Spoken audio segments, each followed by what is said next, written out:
Welcome to another episode of our Midweek conversation at First Baptist Sweetwater, where we strive to be the first responders of God's love. I'm here in my own coffee bar. Nice. With T. Hamilton, our co-host.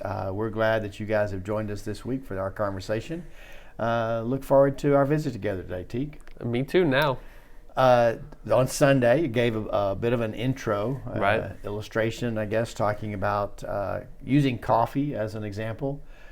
This is my morning setup.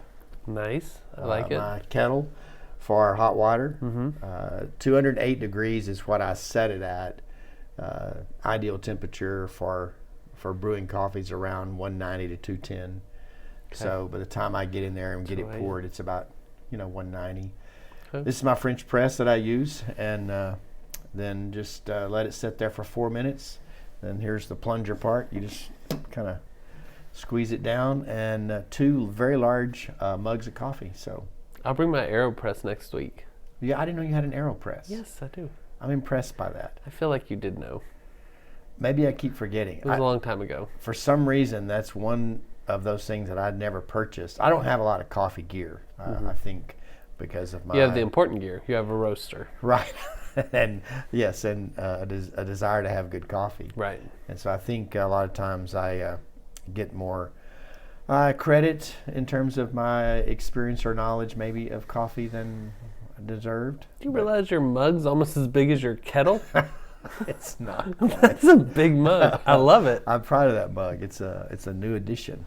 I like it. So, but yeah, Sunday I wanted to talk about understanding those things that are inside of us. Mm-hmm. The character was one of the ways that I put that. The character that God plants in us and grows and develops through our becoming a disciple, mm-hmm. and then that leads into us doing things with our hands, right. Being people of service. So it was a good text. I really enjoyed. I got kind of caught up in the book of James. That's all right. A lot of extra notes that's probably going to turn into a Bible study. Good. And so, yeah, it was a lot of fun. How appropriate that the character followed right on the heels of the life of David. Because you really see David's character. I mean, for him to be called a man after God's own heart, all the stuff he did, how that character developed through the good and through the bad. Yeah. And it is. I mean, it's, and I don't know, for whatever reason, I did share that I was listening to a couple of podcasts that related to this, and also another one that was related to another story about someone who used the same quote, that mm-hmm. That sometimes our success outpaces our character, and when that happens, then it can be destructive. Right. So, but I felt like so many people, if we've studied James much, we understand, he's sort of that doing.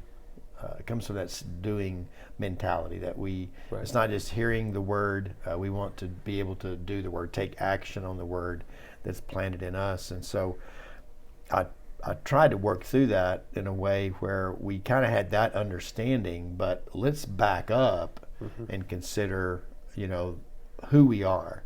And, through that verse 21 kind of jumped out about God's word being planted in us. Right. Yeah. So. James, it makes sense that he comes from that background. The Jewish people had the law. It told them how to live as the community. So it makes sense that he attaches faith to works also. Well, and the other thing, to lived out through works. I didn't talk about this Sunday, but I think the other thing that we tend to gravitate toward is that when we talk about the word being in us, we're interpreting that a lot of times in my history as a reason we should study God's word. Mm-hmm. And we should, but it's more than that. That word being planted in us is far more than that. And so I think that's important as we think about how we serve others and how we serve through our churches and through our community. It's important to think first about the character and understand the character that we're developing as we go through this process. Right, because as you serve, that character is developed, and that becomes who you are. Right. Yeah, and so people, while we sometimes would think that people would see the good that we did, what we're understanding is they see far more than that. They see the good that we are, Right. or whether or not that we're really good. Well, and even if they don't see it, it's still developing who we are and how we're going to live out our lives, regardless if the others are looking or not. Right. Yeah. So, really fun passage to work through. Very good for Bible study. So, if that's something that you'd feel prompted to jump into, kind of look into, it does break down pretty easy into the different chapters there because it's a small book. 5? Maybe 6. I don't know. Maybe 6. I should know. Should we know that kind of stuff when we get on here? Just New Testament stuff. Okay. Old Testament, it's like, I'm in Ezekiel right now. It's like 86 is what it feels like. Yeah. So, short book to go through and to enjoy and to be challenged by. So, still thinking through whether or not I pick that back up after Labor Day. Still kind of working through, but I am, a part of my dilemma is I am working through a discipleship series. That's what I typically do in the fall is address that, and I've come across some really good stuff. Some through the book that I've been reading called Future Church. It really gets at how the church structures itself to make disciples, and that is something that I'm drawn to, so. I'm looking at it, but I don't know if we'll be going through that or picking up some of the others. Parables was what I've also been looking at as a way to kind of understand what discipling looks like for us. So then let's do a poll. Okay. People can say what they're interested in. Well, doesn't mean we'll go with it, but at least we know where the interest is of the church. Sure, we can do that. We can ask people to weigh in on that. James, parables, future church. Right. Well, so here's the thing.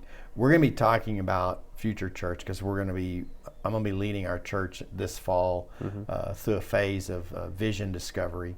And part of that is that vision doesn't need to just come from the pastor. It needs to come from the people. The word you use, vision discovery, words are important. I love how you said that. And that illustrates what you're saying, not just from pastor, but through the church as a body. We're seeking God's vision. Yeah, that we can best accomplish that if we envision this together. And so my hope is that my prayer and belief is that we will discover that. Right. Whether we do that in short time this fall as we study this book together or not, I don't know. But in regard to the I forgot where I was going with that because you said something about doing a poll. Parables or James. Yeah. Oh, that's what I was going to say is I realized as I came across the James passage in the series or different options or different scriptures that cover the through the lectionary. There's usually a letter or something like that, and so and it's not always consistent, but the messaging and theme of lectionary is consistent. And I started looking at it, and I've never spoke from the book of James since I've been here. Until Sunday. And then, so Teek knows I pop in one day and start talking to him about maybe doing a series on discipleship or using the parables. I've never preached the parables either. And that's sort of a preacher thing to do there. Right. Yeah, it's because parables are stories. It's fun. It's easy to tell. So kind of working through that process to see if those can lead us down this road of being able to discover what it means to be a church that makes disciples. Either one that you don't use, our good friend Kerry Newhoff, some people know, right. He's not a huge name, but our good friend, he says that he plans his series out 2 years ahead of time. Yeah. So you're already ahead for the next series, whichever one you don't use.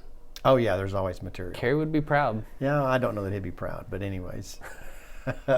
It's always I think what helps us here is that we have a template for the year, right. And that so that we kind of know how people are guided.